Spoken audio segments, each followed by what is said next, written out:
আজকে আবহাওয়ার আপডেটে আপনাদেরকে দক্ষিণবঙ্গের 7 জেলার বৃষ্টির কথা উল্লেখ করা হয়েছে আলিপুর আবহাওয়া দপ্তরের তরফ থেকে। তো সেই বিষয়ে জানাবো যে কোন 7 জেলায় বৃষ্টিপাতের সম্ভাবনা রয়েছে। আশা করছি ভিডিওটি না টেনে পুরোটি দেখুন। তো চলুন আমরা আলিপুর আবহাওয়া দপ্তরের তরফ থেকে কি জানানো হয়েছে জেনে নিই।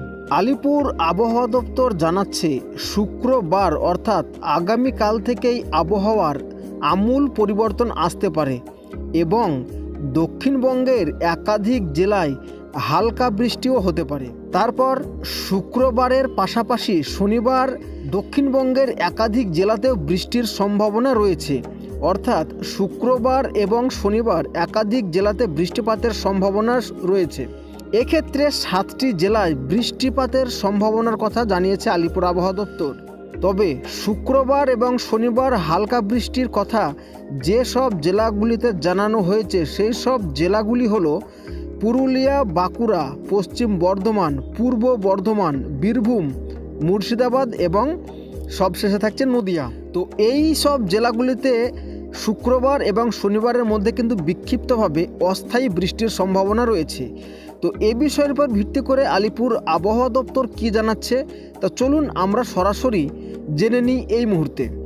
আমাদের জেনে কিছু নর্থ ওয়েস্টার্লি উইন্ড আছে, এটা গত 3 দিন ধরে আমরা দেখছি। নর্দার্লি বিশেষ করে আছে, সিকিম, বিহার হয়ে আমাদের জেনে আসছে, ফলে তাপমাত্রা কমেছে।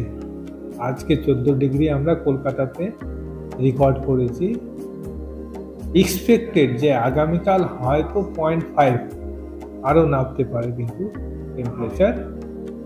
তবে শুক্রবার থেকে কিন্তু ইনক্রিজিং ট্রেন্ড শুরু হয়ে যাবে।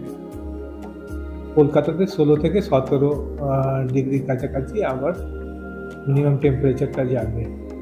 ওয়েদার সিস্টেম হিসাবে বলি, এখন তো নর্থ ওয়েস্টার্লি উইন্ড রয়েছে, তবে 5 তারিখ থেকে 7 তারিখের মধ্যে কিন্তু একটা ফিবল পশ্চিম ঝঞ্ঝার আমাদের ইস্টার্ন ইন্ডিয়াকে ইফেক্ট করবে, বিশেষ করে Jharkhand, Bihar and part of West Bengal, বিশেষ করে পশ্চিমের জেলাগুলোতে বাঁকুড়া, বীরভূম, পুরুলিয়া, 2 বর্ধমান হয়তো হালকা বৃষ্টি হবে।